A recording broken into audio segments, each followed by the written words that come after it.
Thanks very much, Doug. So on behalf of the Board of Directors and staff, I want to welcome all our member organization representatives on the call tonight. Thank you to the staff and the SSA Board of Directors for their continued work to make these calls possible.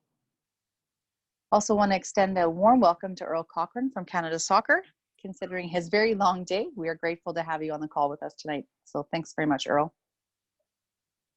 Last week, the provincial government indicated that they were working on phase 4 perimeters for sport, and we anxiously await further information, anticipated to be released this week. Hopefully this will bring clarity on what that means for us for soccer. In the meantime, we'll continue our focus and efforts on planning and moving forward with the information we currently have. Across Canada and with Saskatchewan, organizations have been coming together to share their expertise and resources to make it possible for all to return to play.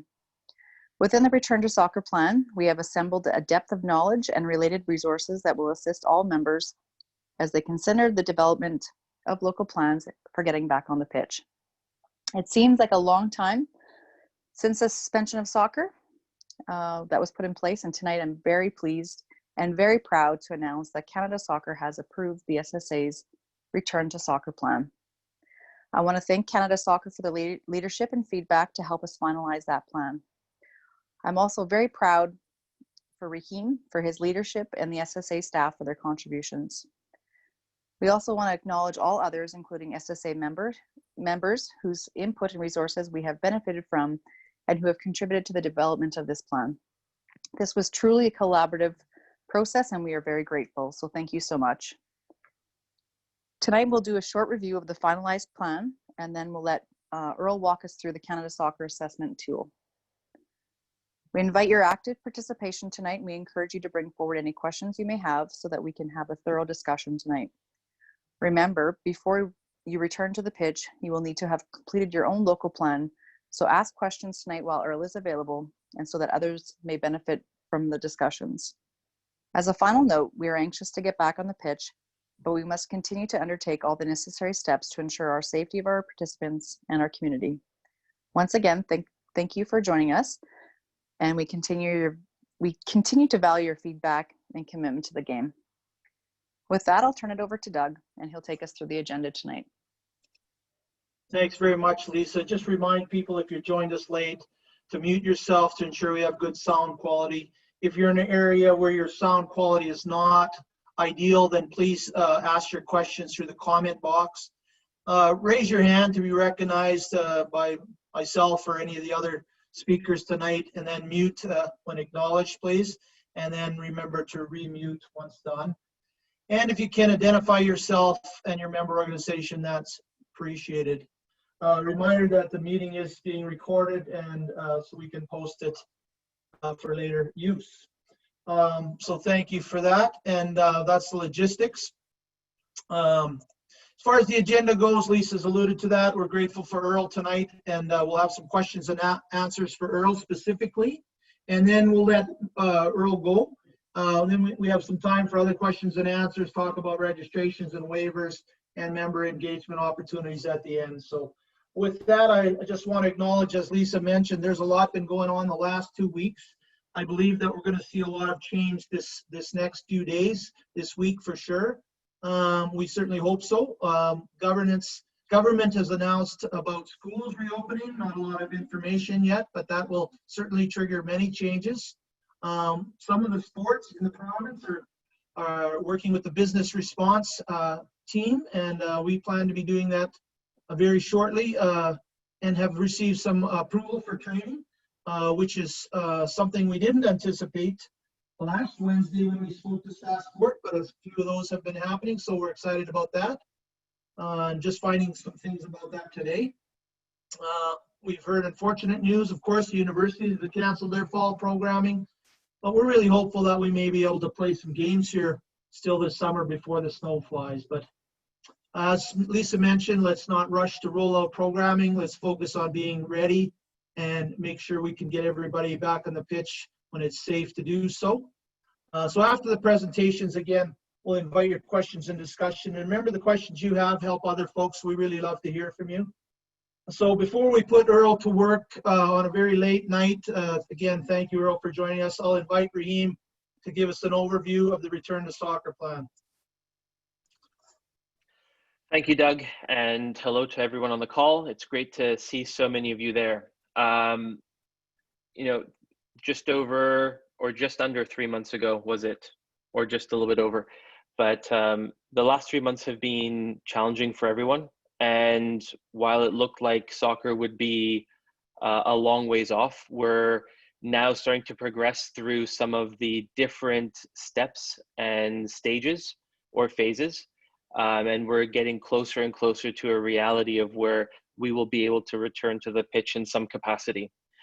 So as many of you, I'm sure all of you may know, phase 3 of the Saskatchewan Reopening the Economy Plan began on June 8th. We are hoping for an update on phase 4 this week.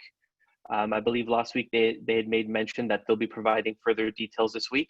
Obviously, we heard earlier today about the schools returning for fall of 2020, which is exciting. And then at the same time, as Doug just mentioned, we're going to be engaging now the business response team, who have been in contact with other sports. And we hope to present our plan to them, as well as engage them in any further dialogue, so that when we're able to and when phase 4 hits, there are no other hiccups moving forward. Next slide, please, Doug.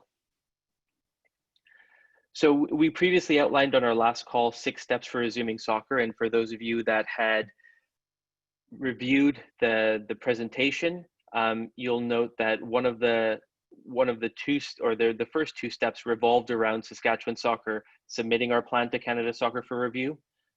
We obviously completed that step, and then step 2 was Canada Soccer reviews the return to soccer plan, provides commentary, which they did. They provided a few areas where we need to make changes, and we resubmitted and we received approval for our plan. So that now takes us to step 3, where the return to soccer plan, this document, will be provided to SSA member organizations tomorrow after the Sask Sport call, just to ensure that there are no other final modifications of any kind that need to take place. And we'll also discuss a little bit about the resuming of soccer and which phase we're going to resume soccer at. So steps 4 to 6 are still there to be completed. And one of the steps, step 4 specifically, makes mention of the Canada Soccer Return to Soccer Assessment Tool. And so we have Earl Cochrane from Canada Soccer here with us tonight, who's going to provide some overview, but also a brief look at this tool as well. Next slide, please, Doug. And we wanted to just bring back a reminder on the phased-in approach. So we know that currently physical distancing measures are in place. So that looks as that means that phase 1, return to train, will be with no contact. And of course, these 4 phases are different to the Saskatchewan Reopening the Economy Plan. We obviously need to get approval from the provincial government first, or they need to open the sport and recreation so that we can return to the field. But again, phase 1, returning to train, no contact. We also know that there are going to be different, or the possibility of different iterations of physical distancing or social distancing measures. And so this phase-in approach really provides the gamut of where we will start to hopefully where we get to. If, for example, 6 weeks from now or 2 months from now, the government lifts any and all physical distancing measures and or September 1st, we are sort of quote unquote back to more normal times, that may allow us to move into phase 4. But to start with, we'll be in phase 1, no contact. Next slide, please. So the return to soccer plan will be shared tomorrow after the SASPort meeting. We'll say that this document will be dynamic, meaning that we'll continue to make updates in it. This will be denoted on the title page. So we'll provide an updated date on the main page. So it may be challenging where we have minor edits and potentially a couple of maybe major edits. We're unclear at this moment, but we'll make sure to always update that title page so you know that you're looking at the most current version. There'll only be one version of it available on our website. One of the things that was requested on our last member call was support by way of resources and templates where possible. And we have been appreciative of our other PSOs across the country who have been willing to share some of their resources and templates with us, where they had spent some time previously on those areas. So we have sourced them and provided links to them within our document. This includes training session ideas, different forms that may be useful from an administrative capacity as well. And we'll continue to update that as more become available. So with that, I'm going to bring on Earl.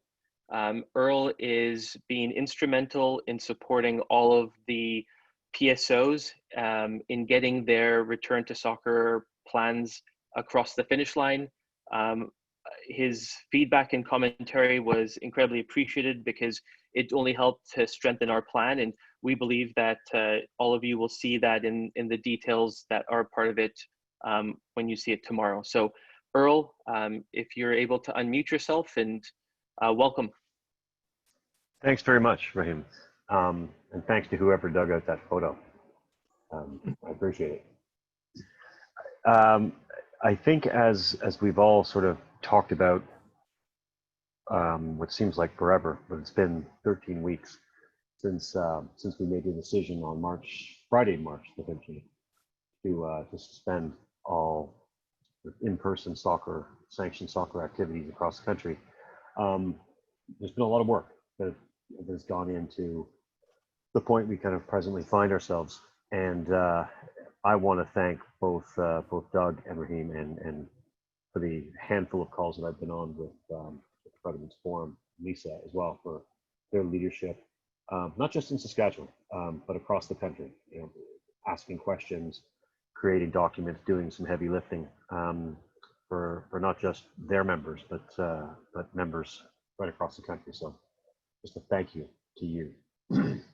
What I'm going to do is just walk very high level through sort of the 7 buckets that kind of make up the assessment tool.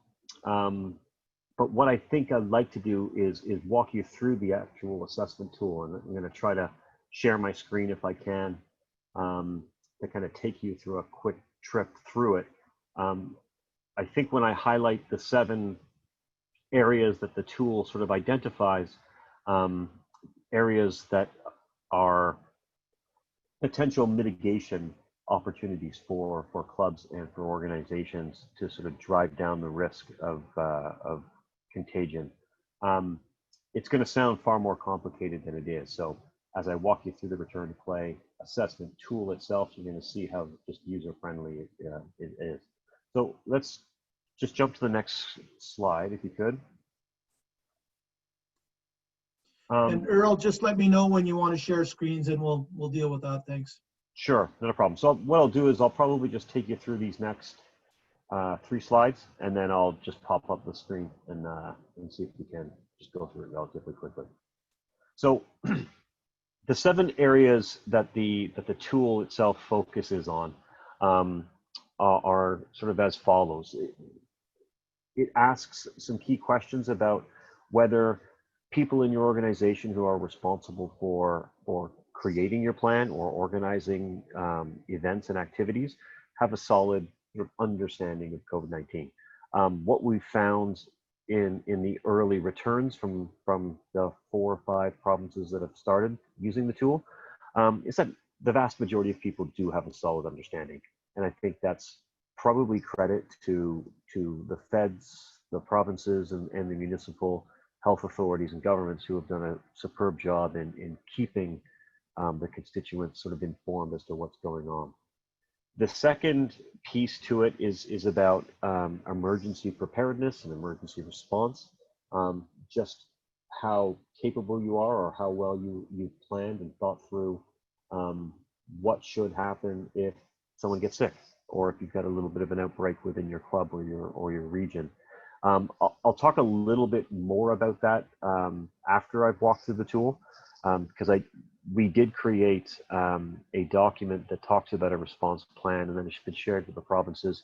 I'm I've seen so many plans now. I'm pretty sure that it's in Raheem's and Doug's plan that he's going to share, that they're going to share with you over the next couple of days.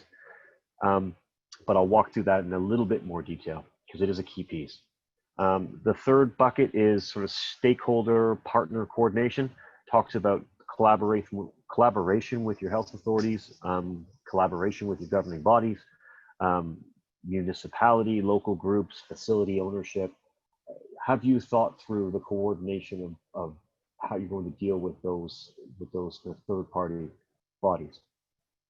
A fourth bucket, it talks a little bit about governance. Do you have decision-making bodies? Do you have bodies that can react quickly? Bodies that can cancel, reschedule, make decisions based off of informed information that makes itself present relatively quickly. Again, I think that most organizations have an emergency group set up in order to tackle some of these things. That's an important piece. Next slide, please. And the last three in the tool talks about communication. It talks about not just internal in communication, but external. You know, do you have a strategy for monitoring social media, for example? Are you aware of what people are saying about your program? Are you aware about what's happening within your community to stay on top of those things? Again, understanding that not a lot of organizations have a ton of capacity to deal with it. We've created a document, or in the process of finalizing that document, that we'll share with our member associations in the next couple of days. And again, as we've said with all of our documentation, we're more than happy for that to be sort of blasted right across your own membership. So we'll have some information about that should you require it. And the second to last piece is public health. Talks about awareness, awareness of risk groups. Are you in contact with your public health group? Do you have a full understanding, and are they fully understanding of your situation? Are you sharing information back and forth? And then the final one is probably the most robust, but it has the ability to sort of reduce risk or greatly reduce risk. And it talks about how you're going to mitigate all of this. And in many respects, it's very operational, very technical. It asks about whether you're going to do certain things in order to drive down that risk. And to be honest, the vast majority of the questions that we asked within the tool have been answered by your provincial sport organization from Saskatchewan. The plan that they've created tackle much of the mitigation that we've described. And I think in this area is where you'll be able to get a little bit creative in order to find ways to sort of drive down risk. Next slide, and then after this one, I'll go to the tool itself. This is an example of the mitigation, and I think something similar will find its way into Raheem and Doug's plan that they'll share with you over the next couple of days. It just asks groups to sort of rethink age and stage considerations as you go through the different phases. This is an illustration of what phase one may look like and how you look at certain age groups and their capability of being able to ascertain just what social distancing is, for example. You know, I have a 10-year-old, and I can tell you he's not going to be able to understand social distancing. And so thinking through that as you prepare training plans and things of that nature are very important. So we've created these sort of age and stage considerations in partnership with the technical committee, which Raheem sits on. And Raheem was a very big driver of a lot of the documentation that came through within the plan, but through Canada Software's information as well. So I'm going to try my best here to share my screen. I cannot share my screen, so Doug, you'll probably have to allow me to. I'll stop share, Earl, and then you should be able to have at it. Sure. All right, it should be okay for you to give it a whirl. Okay, let's give it a go. where am I? Here we are. So just let me know if it's if we're good to go. Looks like it's coming on. Yeah. So what you should see is the landing page from the link that you receive from Sask Soccer.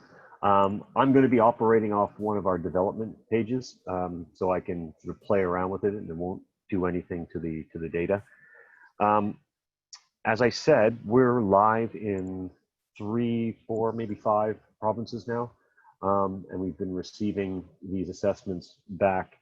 And I'll say, and I shared this conversation with the executive directors from across the country.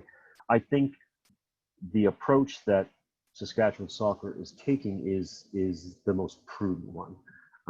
You know, it's an approach that has the creation of a plan, this type of discussion about their plan, then the sharing of their plan, and then allowing their organizations within the province to sort of digest their plan, to be able to create their own plans in partnership with the existing provincial plan, and then have the ability to go through the tool and assess what they've created.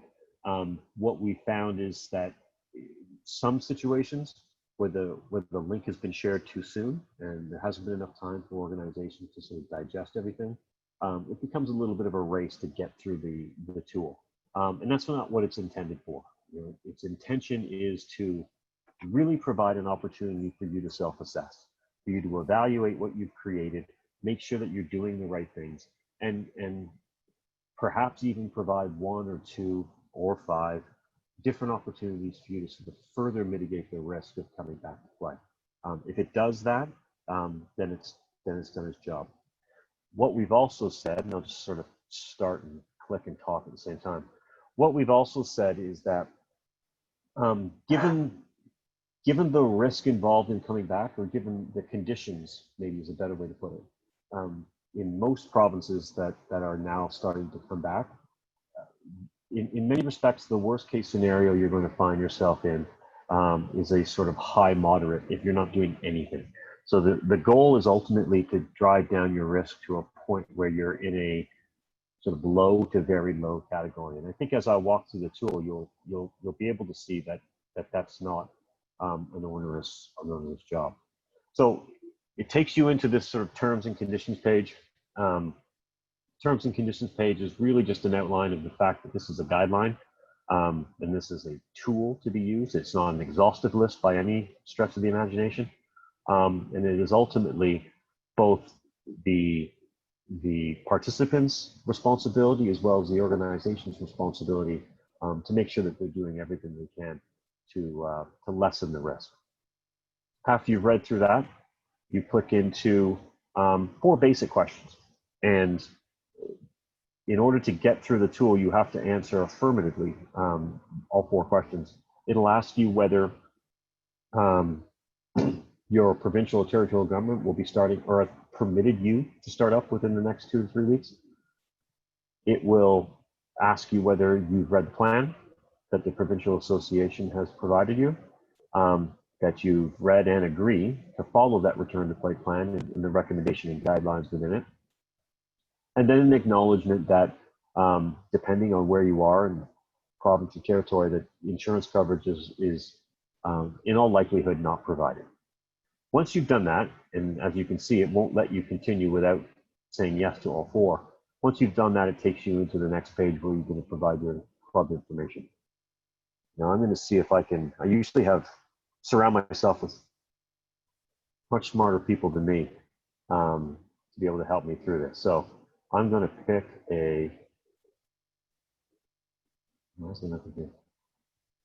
Doug, give me a club that I can plug in pretty quickly.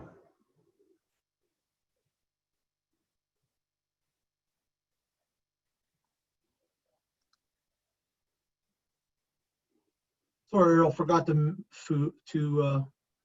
unmute. So there's a variety there you can see on the screen. Port Saskatchewan sound good? Fort Saskatchewan, that's in Alberta. Of course it is. So I am going to pick, I'm going to declare it here. So If I'm able to go through it, anyone's able to go through it. Let's do this. So what we'll do is it pre-populates with information that we've been provided to make sure that the tool works relatively smoothly. If any of this information is incorrect, you can go in and fix it. But the key information is here, where the person that's filling out the information, here, and then continue. And what it does is take you to the first page to assess what sort of risk you're facing within your province or your territory. So I'm going to go through this relatively quickly, but I think the situations in most provinces are relatively the same. And this is where I went back to mentioning that in all likelihood, the worst case scenario is you're going to end up in a kind of high moderate. And the reason is because of these risk factors.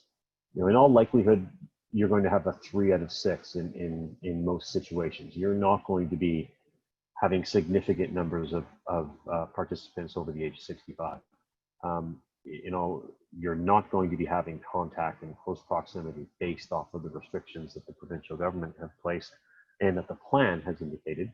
And in most situations, you won't be playing indoors. So there are 3 real buckets that are going to lead you to what your ultimate risk is going to be. After that, it will take you into a mitigation checklist. And these are, again, the questions. And as you'll see, the areas that I sort of identified at the top are the big bucket areas where these questions sort of lie. And they're simply answered with a yes. This is completed, maybe this is in progress, or no, it hasn't been considered. So what I'm going to do is just click through these. And I think I've said earlier that what we didn't want to have is a sort of box ticking exercise, but this is exactly sort of what I'm doing just for time. What I'm going to do is actually miss a question just to show you what would happen. And just so you know too, if you do lose connection, if you get kicked out, if you got to move on, got to make your kids lunch, it does have the ability to sort of dive back in and not lose your place. So you can take your time going through the document itself.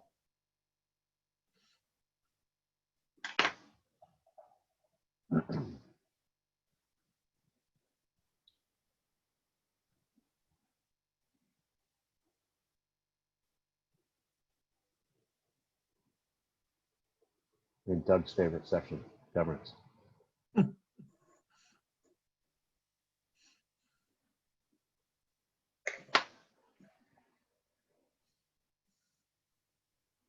And what I hope will be accomplished when we get through these last sort of couple of questions is that it will provide me with the email that you will see.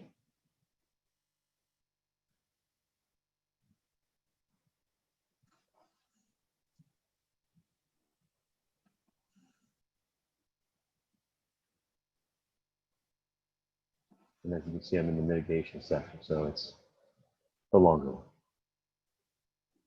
And as I mentioned earlier, most of these questions, if not all of them, have been tackled in your provincial plan, and it would be good to kind of mirror those in. So once you've gone through all of the questions, it will take you to the review. It will highlight if you've missed anything, and I've missed a question or two in the emergency section. It will be highlighted in red as you scroll through it. Go back,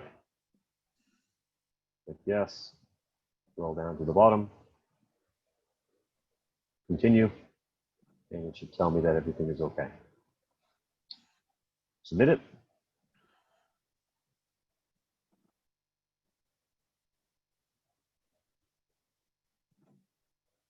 And it lets me know that I will be receiving this by email, along with my member association, SAS Soccer, and Canada Soccer being carbon copy.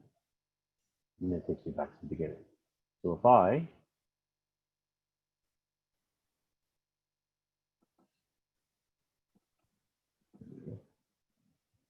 Can you still see my screen now? Yep. Just the return to play page, the landing Okay. page. So I'm gonna have to switch it.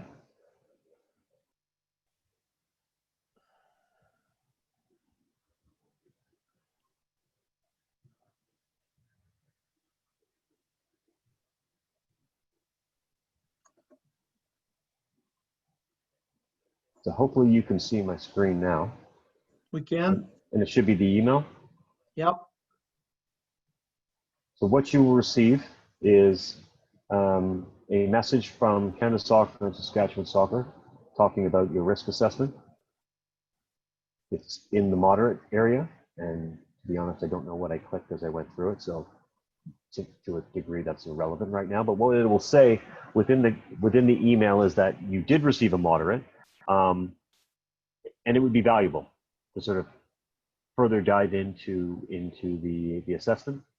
And revise maybe your mitigation plan in order to include some of the factors that may help you to drive that down. And should you require it, both our group, Canada Soccer and our development department, or myself, in partnership with SAS Soccer and Raheem and Doug and anyone else who's going to join us to help out, are more than willing and happy to sort of discuss some alternative sessions, some further work within the mitigation that may be able to help. It comes in both English and French in everything. So if you do have Francophone clubs, Doug, Raheem, they can fill it out and complete it in French. And again, you can bounce back and forth between the French and English. The information of who filled it out comes up here. And then at the bottom of the email is an overview of not just the risk assessment itself and the questions you answered, but the detailed questions that were asked and how you answered. In some regards, this provides us with a window as to sort of maybe where you are within your planning. For example, there was a club today that ended up in a moderate category in BC that I reached out to. And it turns out they're just in the early stages of planning, and they wanted to get a sense of where they were today, go through the plan, creation of the plan, sorry, and then have the ability to sort of dive back into it and then reassess where they were, which was fine. But at least it provided both me and BC Soccer an opportunity to engage with that club to find out where they were, to make sure that it wasn't just error or it just wasn't a box ticking exercise for them, to see if they can get through it as quickly as possible, that they actually had thought about the process a little bit, which was positive. And that's it. That's the tool. I'm happy to take a couple of questions if you want now about the tool, and then I'll just jump into what I had mentioned I was going to discuss a little earlier with regard to a response time. So Earl, do you want me to take the screen again and go back to the slides that are left, or would you like to, what do you suggest? It's all yours. You can take the screen. Okay, so you have to stop share. Done. Okay. I have to get back to find what screen I'm on here. This one. And I think we're there. So I think, do you want to stay on this slide, Earl, or do you jump down to this next one? The next two, I can actually probably get through those relatively quickly, and then maybe we could open up for questions if that's sort of the plan. Yeah, that's up down. It's good. We got the question slide here, so we'll jump through that and then we'll get into it. Awesome. So what we had found out, and again, this, we're dealing in many respects with sort of 13 different realities across the country. And in some situations, provincial governments had provided via various ministries response sort of outbreak action plans, but it wasn't very many. And I think the BC government did through their sport arm called Via Sport. The Ministry of Sport in Quebec also created one. There might be one or two others that just don't pop into my mind right now, but the vast majority of provinces sort of left it to their provincial sport organizations to sort of create it. So what we had done over the course of the last couple of weeks, in partnership with the executive directors across the country, is sort of build out a response action plan that deals with essentially what happens when stuff goes south, right? What happens when things go bad within your organization? Do we have a plan in order to deal with it and cope with it? So again, at a high level, what we had discussed was identifying an individual within your organization that is your SPOC, your single point of contact for all things COVID. It's important that that person be easily identified, that everyone in the organization is aware of who that person is, and all information feeds through that individual, so that you just have an easy flow of information and communication. Then we talked about just a system of communication, understanding what needs to happen and who needs to know about it. If there is a test, a positive test, or a confirmed test, how do you communicate to people if they're feeling ill? How do you communicate to your board, to your organization, to the external stakeholders? Understanding that communication system is vital. Having the ability to advise people who are sick to stay home sounds like an easy thing to do, but it's sometimes one of those overlooked things that you need to be telling people to stay back if they've got symptoms, to stay away if they've been in contact with individuals who may have symptoms themselves. That advice is an important piece coming from the SPOC. Next slide, Doug, please.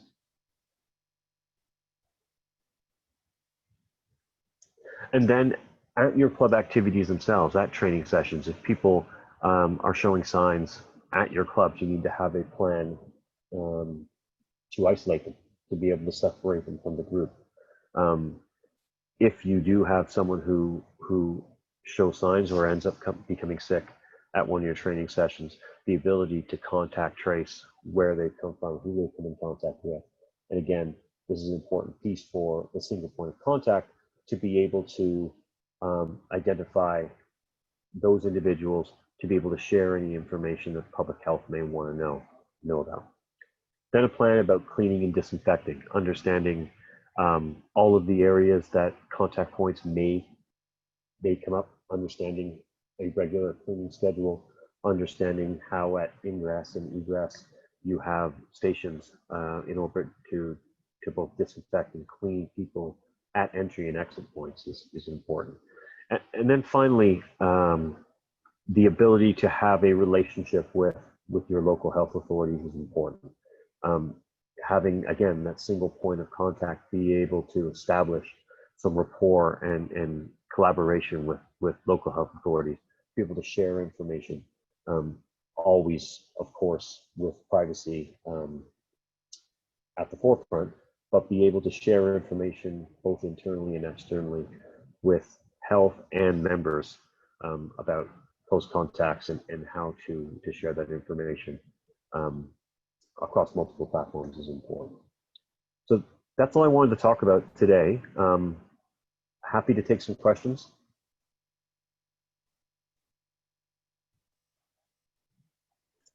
Thank you, Earl, for the presentation and for walking us through the tool. That's very much appreciated. I think some of the other provinces maybe didn't have that advantage, and we appreciate you taking the time. Obviously, it's very important for all the clubs to develop their own local program plans, and then when those are complete, then get into the assessment tool. So with that, let's open the floor and invite questions for Earl while we still have him with us, and we would really appreciate hearing from the membership to find out what you're thinking about at this point, what your concerns are in relation to the plan. We understand that there's a lot of information coming to you on each of these calls, but we'd like to hear from you. So we'll open the floor right now and raise your hand to be recognized, and we'll offer some questions to Earl here.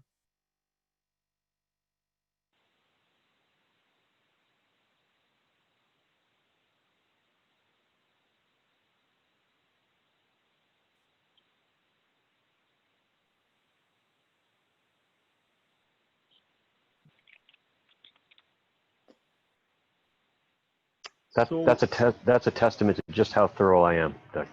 There we go. You duly, thank you. Appreciate it, Earl.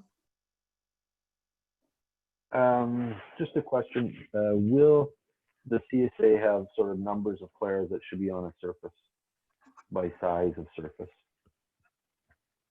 Or is that a provincial responsibility? Yeah, again, it's funny because the process that we were originally going to walk through or walk down was that we would create sort of a national sort of return plan. And then as we quickly started going through that and started realizing that the differences regionally were vast, right? You know, in almost all 13 different provinces and territories, there are 13 different realities. And we quickly realized that it needed to be a regional return, but also a regionally driven plan. And while it created some headaches and while it created a lot more work probably in having 13 unique plans, I think in the end it was the right decision, because the situation in Saskatchewan in a couple of weeks is vastly different from the one in PEI today or the one in Alberta in a couple of weeks. So I think you will find some recommendations and guidelines in the Saskatchewan plan.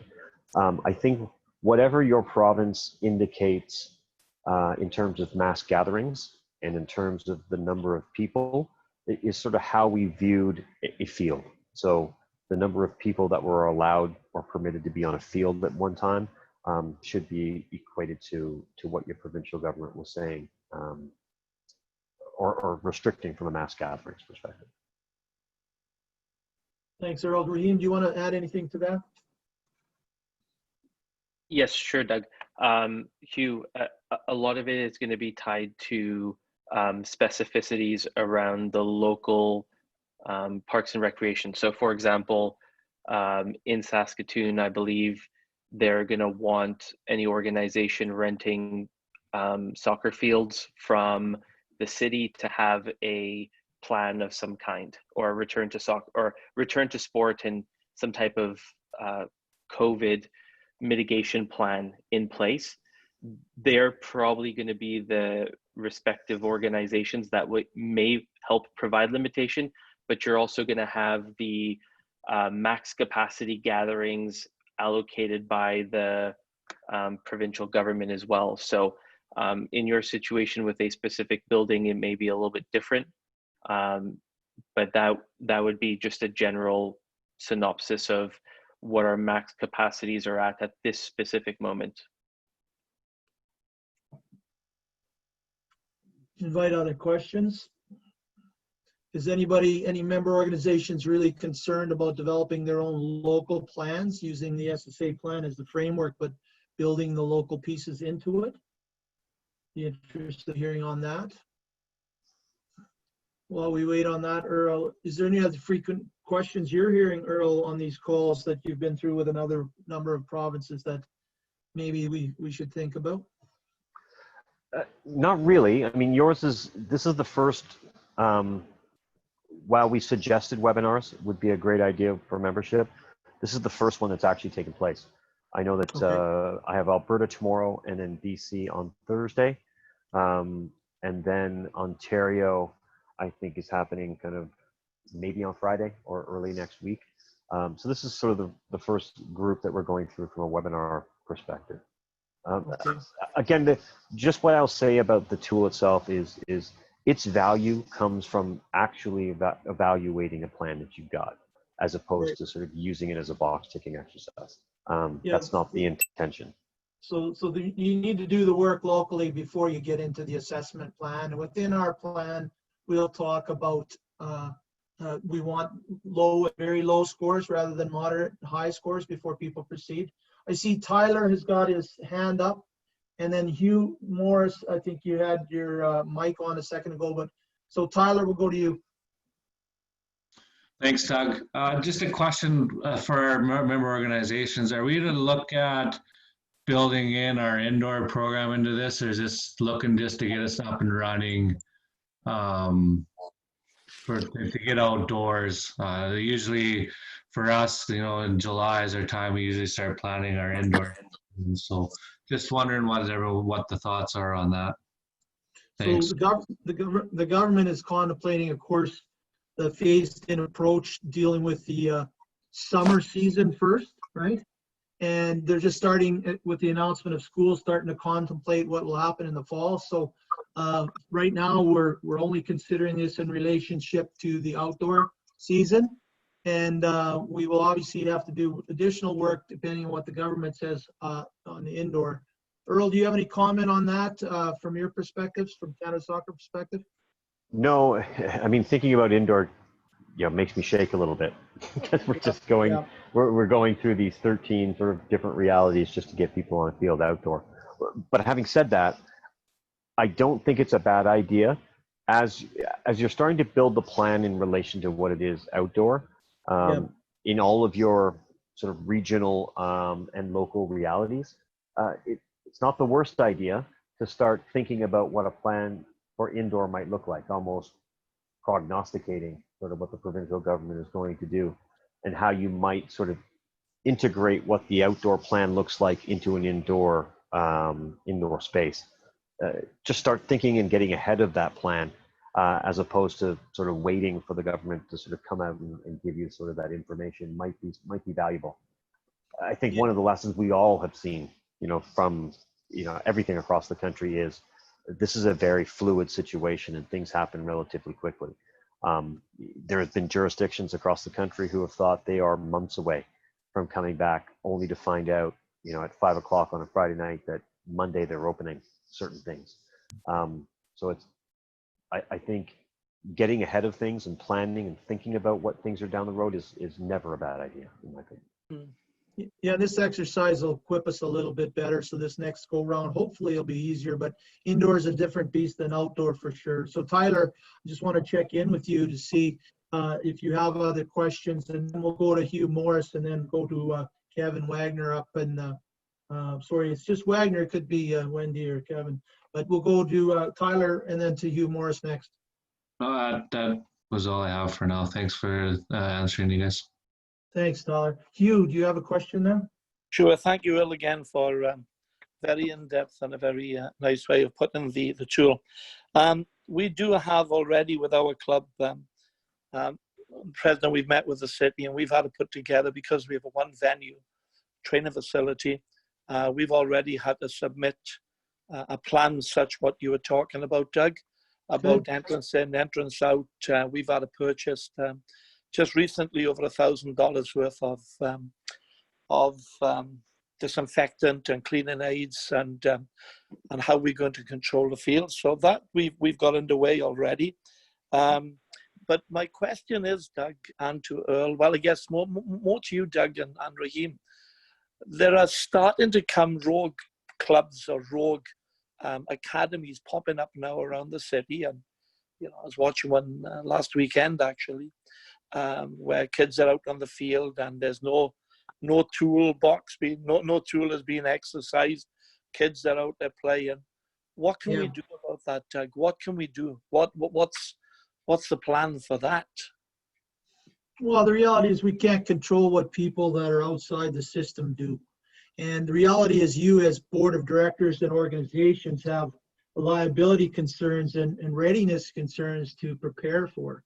So the province, if these activities truly aren't authorized, they should be cracking down. But the reality is they're not going to crack down on that unless somebody makes complaints and concerns. And those organizations might just be random groups of people, but we doubt that. There is very much confusion between the difference between the rules for private operators and the nonprofits that come under the mandate of SAS Sport, and that is a topic of conversation that we are in frequently right now. But as SAS Sport mentioned last week on our call, is that reality is these groups are propping up. It puts an unfair situation. So SAS Sport and sports themselves are making pressures on various ministries to try to say, let's get these guidelines out there. So the best thing we can do, Hugh, is be ready when we're ready. And what we do is offer quality, organized, and safe soccer. And that's our best weapon against groups that want to offer low cost and no regulation soccer. So long-term problem. It's compounded now when there's no sort of control over those types of groups. Not much we can do. on that front. Raheem, did I miss anything from your perspective, or Earl, before we finish off on that question? I can just jump in. It's certainly there are groups that are advertising things that they may not actually be able to do, or has so come to my attention. So while physical distancing measures are in place, there isn't an opportunity to play in contact type sport or activities. And so, part of it is working with the municipalities to make sure that the groups that are being able to rent are renting from them have a plan in place. But alternatively, sometimes people jump a bit too quickly and fall flat on their face. So they, not being able to adhere, or if so, physical distancing is in place, events like ultimate frisbee or touch football or other sports like that won't run. And if they do, I'm pretty sure that they will be come down on pretty hard when it comes to light. So, as Doug said, it certainly helps to have those conversations with your local parks and recs and municipal bodies, because it helps. I mean, it's impossible for them to ascertain everything that's going on within their communities. And so helping them out in that sense can certainly, collectively make a difference. The other thing, of course, Hugh, is that, first thing tomorrow morning, we're going to be on, as soon as the SAS board meeting is over, we'll be on finishing our plan, getting it posted for all of you folks so you can start your local planning. And then we're going to get on with the business response team with the province and try to see if we can put some pressure on to get these provincial guidelines released so that we can start that return to train phase, potentially even here in phase 3. We're hopeful, but we couldn't give any assurance about that. So hope that answers your question, Hugh. Yeah, thank you, Doug, and thank you. It's something I've been concerned with. I think the sooner we get our clubs running in the right way and offering the quality programs that we can, I think it's going to help slow down any of this rogue games going on. Thank you. Wagner up Meridian. Hi, sorry, Doug, it's Wendy. I just have a question in regards to, I'm going to say PPE and access to cleaning products and hand sanitizer, just because those are limited and there's a shortage. Is SAS Soccer going to have guidance, or are you looking at resources for the associations to be able to access this? And is there direction in the plan as to how to follow the regulations? Obviously, SAS Health Authority is going to put it out, but is SAS Soccer putting out their own guidelines, or are you just solely relying on what SAS Health Authority is going to state in regards to sanitization of the sporting equipment? Yes, we're always going to defer and follow the provincial health guidelines. We aren't planning any major resource allocation or purchasing from a provincial level, but we will certainly try to investigate and provide support to find out what the access to those materials are. Raheem, is there anything specific in terms of the guidelines of the plan? Wendy mentioned a few things. We certainly have the guidelines around cleaning, etc. in there, but we will wait for further guidelines from the provincial health authorities on that. Raheem, do you have any other comments on that? Sure. Wendy, I spoke to a couple of just general gym owners in the past few days, and what they'd made mention was they were provided with guidance from the provincial health authority as to what some of those measures that they needed in place were. Yeah, like the provincial government and the Saskatchewan Health Authority has given guidelines to all of the gyms. I work for a municipality in economic development, so I'm like right in the midst of this.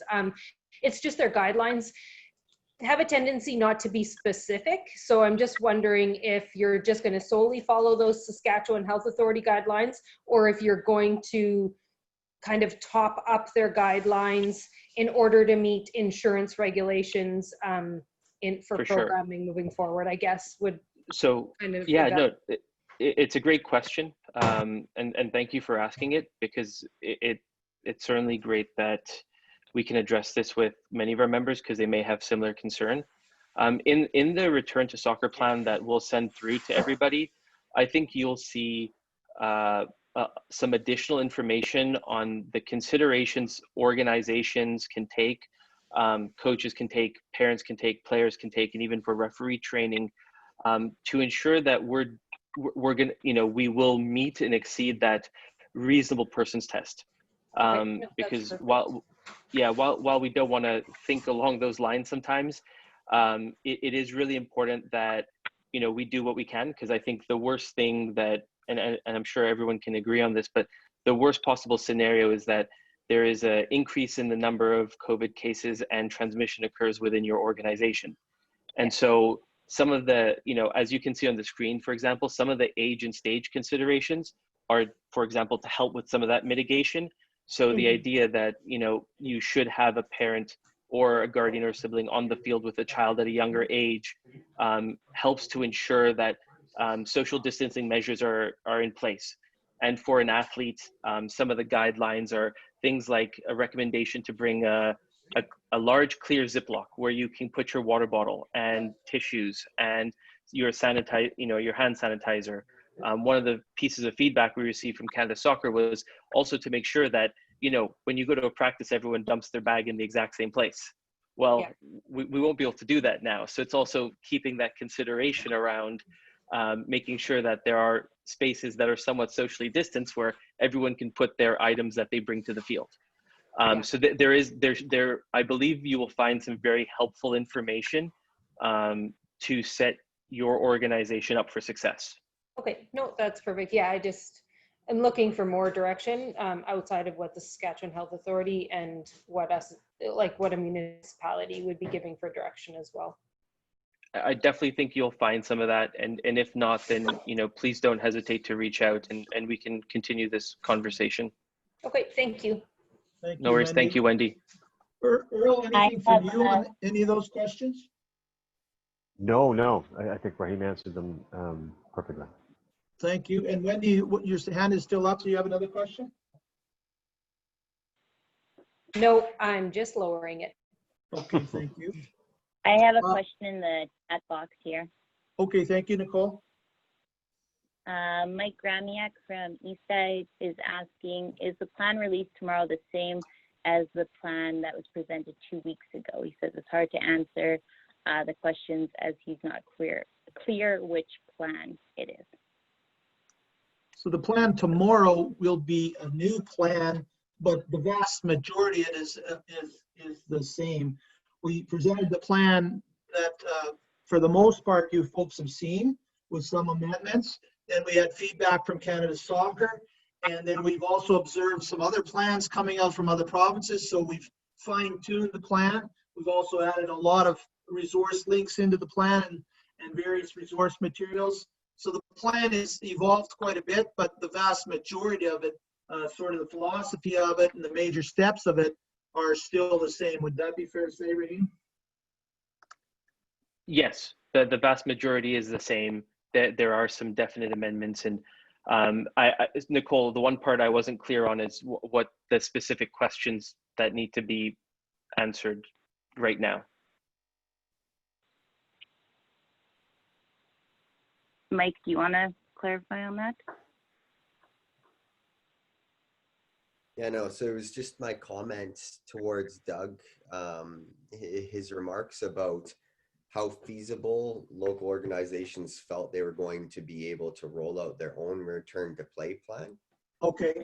He asked that, and I just don't, my comment was just saying that I can't accurately answer because I don't have the information in front of me. It hadn't changed. So that was Oh, for sure. No, I appreciate the clarification. Like Doug had mentioned, the vast majority is the same. There is additional information where Canada Soccer felt that we may have had a few gaps, for example, in our plan. And I think I might have referenced one of them earlier, but it's just dropped off the top of my mind. But I think the information is going to be primarily consistent with what you would have seen and then would have been posted within the recording and then the document as well, with some minor additions. And then obviously the resourcing from and templates that other provinces have graciously provided us as well. It's a bit of a domino thing, and Earl probably could comment on this, but really what's happened is For example, BC and PEI got out ahead of it, and Quebec has done some heavy lifting work, and then Raheem and some of the other TDs got involved and started building the document that you guys have seen already, and that became Canada Soccer's document. And then now we've got Alberta and Ontario and Manitoba coming out, and everybody sort of borrows new, little pieces as the plan goes, and a lot of great shared resources, particularly on the technical side. So, Earl, do you have any thoughts or comments about that? How collaborative this whole thing has been right across the country, and how the document changes. It changes every day practically. So as soon as we release our plan, the next guy's plan may evolve and take us to another place. So.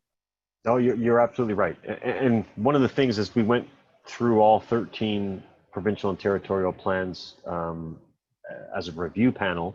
One of the things that we were able to take were bits and pieces that were in some plans and provide that as a recommendation that should be in another plan, for example. But you're absolutely right. It's sort of BC started the ball rolling with their plan in relation to the government via sport, their government arm via sport.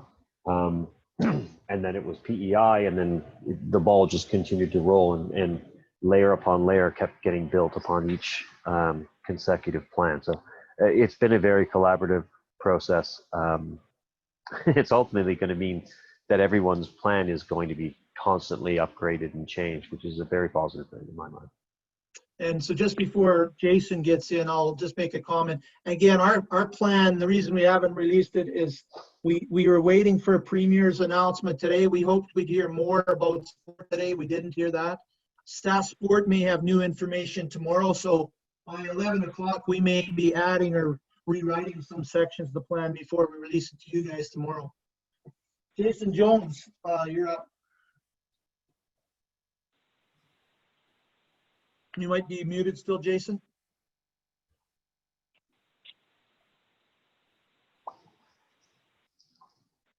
Hear me? There you go. Yeah. Okay. Thanks for hosting this meeting, guys. I want to slow it down for a quick second. For Now, sure. You're having the return to sport plan or soccer plan released to us tomorrow, to the member organizations. Yep. From that, you want each member organization to create their own plan locally based on the needs and demands of their environments and things. Yep. Do we need to submit our plan to you, or once we create our local plan and we have your plan, then we go on to the CSA for the assessment tool? Right. So once you've acknowledged that you've created your own local plan, then we eventually will release access to the assessment tool. Raheem, do you want to speak to those steps? Yeah, so part of the goal, and as Earl had sort of made mention during the return to play section of the Canada or the tool, the goal is to make sure that you can see our plan, that you have a little bit of time to digest it, understand it. It's why we released obviously we had the recording from last go around so that everyone could start to formulate some ideas around it. And once you've established it, when you answer the questions on the return to soccer assessment tool, it's going to ask you questions that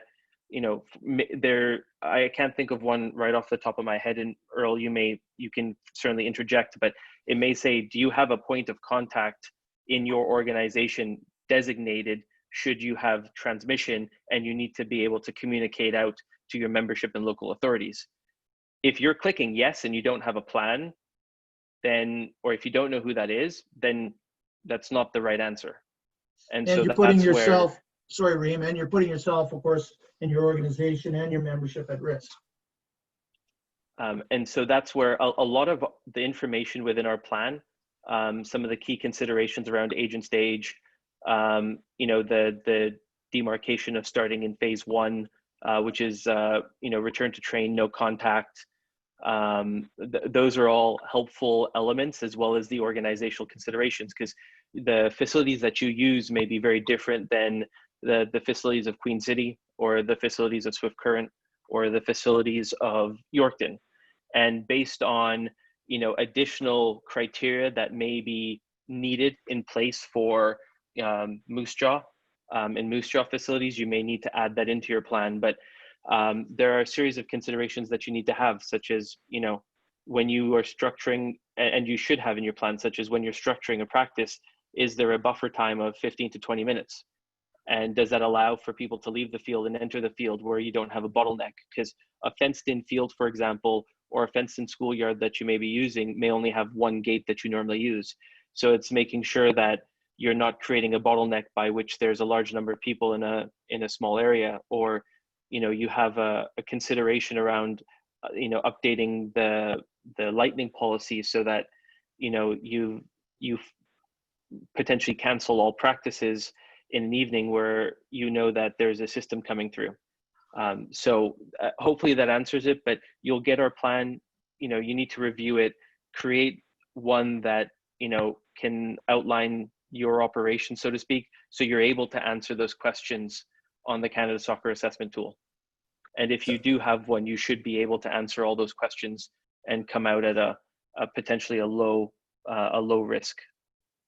Right, and we go through you guys to get the CSA assessment tool. Is that correct? Yes. Okay. Yeah, we'll great. we'll release that assessment tool once we've got everything established here, and we'll put that in our next communication. Hopefully, we'll have all that by Friday to communicate how that works, Jason. Okay. Okay. Thank you very much. Jason, one more thing that I'm just going to add is, when you complete that assessment, you will be emailed, as will Canada Soccer and Saskatchewan Soccer, where your readiness score is, and that's an opportunity to re-engage if you need additional support at that time. So please don't hesitate to reach out either before or after, so that we can support you and other members during this time. And well, not Perfect. Raheem, I'll just make a note, and Jason, thank you for your question. Just Yep. make a note that, again, our ability to respond to individual requests for a lot of in-depth attention may not be there. We'll try to do that when we can, but we'll try generally to provide answers to questions online as much as we can, and support as much as we can with the available capacity that we have as we're working through many other scenarios still to get ready for the return to play that we anticipate soon. And I put up this slide just so you can take a look at this in case there's other questions. But currently we have our registration processes and our waivers under review by risk management legal early next week. Online registration will be required for all participants prior to any activity. You cannot accept paper forms or walk-on registrations at any time, and the member organizations must be prepared to deny any individual that does not meet the standards of compliance in one of the documents that we'll share within the registration system. So the Declaration of Compliance talks about similar things that you've heard in the news. Do you have a cough or cold symptoms? Have you been in contact with people from out of province? Have you traveled? All those types of things are in the Declaration of Compliance. And if individual participants can't meet that standard, then they can't be allowed to engage. Eden has commented that some of you may need to reopen your Paystone accounts, because we would recommend only online payments and receipts be used, no cash or checks. So we reduce the transmission of paper back and forth. Obviously, there's going to be PDF waivers and declaration forms as soon as they're available for you guys to post publicly. And within the waivers, there'll be the signatures required in multiple steps. Because one of the things we're trying to do, of course, is have the participants acknowledge and accept the risks for soccer within a COVID-19 environment. So you will be able to add waivers to your own if you wish, over and above the SSA standards, but they must align. And we want to make sure that we have open and transparent policies to help support the mitigation strategy. So those are some other registration type considerations. Eden, do you have any thoughts about anything I shared there that you want to share on that tonight?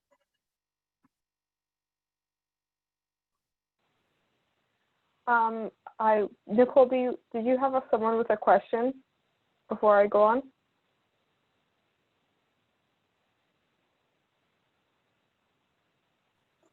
Oh, sorry, I was talking to me again. No, we're okay now. Okay. Yeah, so just looking at for the registration and waivers tab there, I know after we get some of this information of getting ready to return to train, we're going to have to be able to be in contact with our players and the participants who want to come back to the pitch. And I thank you guys for your patience during this time as we get the registration and all the waivers figured out. So June 16th is our target. We'll update the members, of course, once we have all that finalized and ready to go through the RAMP system. For communication regarding those players that have currently registered for outdoor, we'll have guidelines set up for them as well who did the registration back in March. There could be some things that they'll have to do again, but we'll make sure we have that communicated in a timely manner so you can get your registrations prepared before they return to train on field. Thank you, Eden.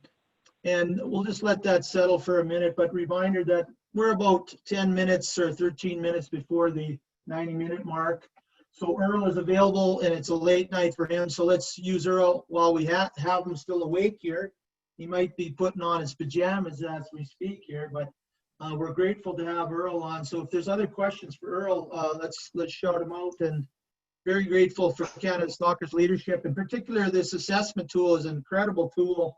A lot of sports don't have this available to them, and to have that available and to see how easy the process is, your team just did an amazing job on developing that, so we really, really appreciate that.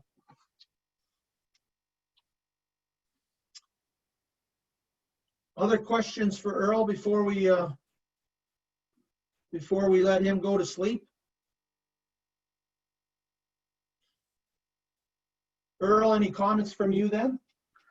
No, just I want to thank you for inviting me. Thank you for allowing me to sort of be a part of this. Thank you, thank Raheem, thank Nicole, Eden, and of course, thank Lisa. One thing I will say before I go is that no one should think about having to do anything in regards to plans or creating ways to mitigate in isolation, right? This, if I've learned anything over the last sort of 80 plus days, it's that sharing of information and collaboration is vital during this process. So I would advise you to share information within your organizations, across your organizations, just to help each other out during this process, because you find a lot of very interesting and helpful ideas coming out from that collaboration. So thanks again to everyone. Thank you so much, Earl. I appreciate that. And yeah, from this point forward, the key learnings are going to come from the local and rise up. So we really appreciate everybody sharing any questions or thoughts or great ideas that they have to help us mitigate risk and ensure people play safely. So Lisa, do you have a thought or comment before we let Earl go here? No, I just wanted to thank him for his time and for taking us through that process. It was very valuable, and enjoy the rest of your evening, and I'm sure we'll talk soon. Thank you, Lisa. Yeah, well, Thanks, Earl. hopefully we'll see you guys soon. Yeah, we'll talk to you on Thursday, Earl. Thank you very much. Okay, take care, everyone. Good night. All right, so if there's any other questions, please let us know. Raise your hand. I'll put up a slide about online education updates while we're getting close to the end here. We do really count on you folks. It's a very collaborative process. There'll be a lot of learning that we can share. So I see Rachel from Hollandia. Please go ahead. It's Rochelle, actually. That's all right. Thank you. I just have a question back to your guys' phases. Where it says phase 2, we're relaxing social distancing. Okay. What can you guys give some clarification? Like, what is SSA's description, or like, what is your guys' thoughts on like relaxed social distancing? Does that mean they can be 3 feet apart or what? Right? Like what we might feel as Hollandia, what relaxing social distancing is different from every other member organization, right? Like, so what do you guys define relaxing, like social distancing measures are being relaxed? Thanks. I'll take a stab at it, and then I'm sure Raheem will provide the correct answer. Thanks. Doug, Social distancing really is defined currently by the provincial government. And within the plan, you'll have adapted spaces for numbers of athletes on the field. And when the government puts out their guidelines, they may say, for example, in some of the provinces, I just talked to Ontario this afternoon, and they're talking about 5 people. And now their government's going to announce that they can go to 10 people. And PEI was talking just yesterday about how their social distancing was limited to 30 people on a pitch, and now they're hoping to expand to 50. So that's my my answer, and Raheem's probably got a much better one. Sure. Just to add in to that as well, we only know what the current iteration of like the social distancing measures are, right? So we only have an idea of sort of the general idea of indoor and outdoor max capacity, as well as the 2-meter physical distancing. We don't know where the provincial government may go next. And so when we were looking at this, we want to provide a spectrum of what can this look like as we go across it. And in addition to that, you know, let's say that we, in 2 months' time, jump from phase 1 to phase 3, right? So all of a sudden, social distancing measures have been relaxed further. They're encouraging individuals within their own community are now allowed to be in close proximity to one another. They may need to define what a community is. Is the community the entire city of Saskatoon, for example, or is it sort of like specific geographical areas? And within that, your organization may turn around and say, you know what, we're just going to bridge the gap for a month, and we're just going to go to what, you know, is deemed phase 2 in here. So while we may go to phase 3, or we may say phase 3, there's increased contact now within local communities. Each organization doesn't need to jump faster than they're comfortable doing. And I think that that's a really important point, is to move at the speed that you're set up to move at. And that may be a little bit slower than other sports, that may be a bit slower than other soccer organizations, but it's certainly important that you're organized for that. And so, you know, there could be, for example, we saw recently that they've increased households from 3 households to 5 households. And if you say that if we're saying that, you know, those that are part of extended bubble families can actually be in close proximity with one another, then you may get to the point where they're saying 10 households. And if there's an average of 1.5 kids per household, for example, that's 15 kids within an age band or a couple of age bands, which means that you could potentially have small group activities because you have enough people there that are all allowed to be in close enough proximity to one another that you can organize small group activities. And so this is really to provide some information around, you know, the future potential iterations of what social distancing measures could be. Thank you. No worries. Hopefully that answers your question. Yeah, it does. Thank you.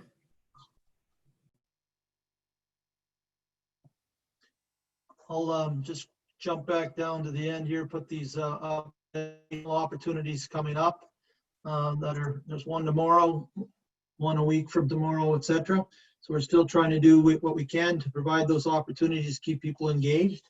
And as we focus more on the pitch, I assume some of these online activities may be reduced a little bit, but we're still moving forward, and Canada Soccer is still moving forward with the coach and referee education online, and those things are going on well, and we get regular updates on those, and we'll share new information on those as we can. So we're drawing close.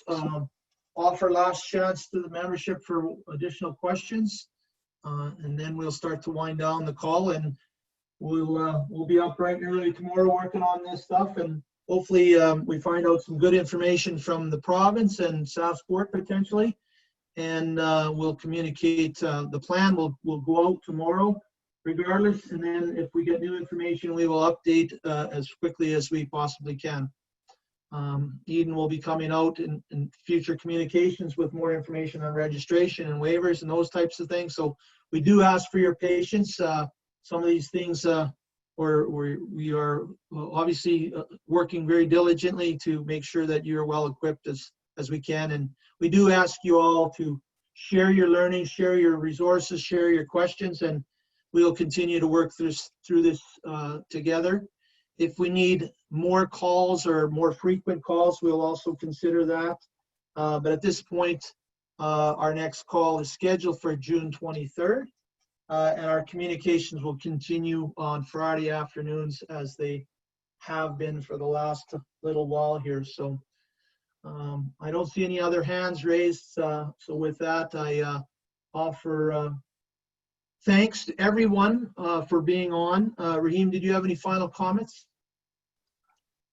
Just to build on something you said about the sharing of resources, we're currently working on a resource page specific to COVID on the SSA website. So if you are creating your own resources or templates, please don't hesitate to share, because we would love to be able to post those as well on our website, just so that others can benefit from it as well. Thank you. Lisa, any final comments from yourself?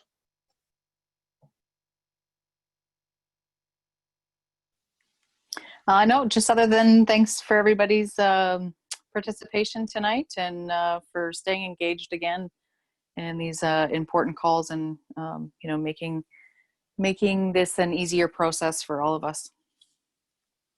Thank you, Lisa. And with that, we'll bring tonight to the close. Again, we really appreciate your engagement, and we look forward to new things. Every day is an exciting adventure. It seems like something new happens hourly practically, and we will do our very best to keep you posted on any information when we have it. So we'll be sending information out tomorrow. We'll communicate again on Friday and continue that throughout the next little while. So thanks, everybody, and we'll talk to you again soon. Good night. Good night, Doug. Thanks. Thanks, Hugh. Thanks, guys. Thank you, TJ. Thanks, everybody. Good night, everybody. Good night, Lisa. Good night, everyone.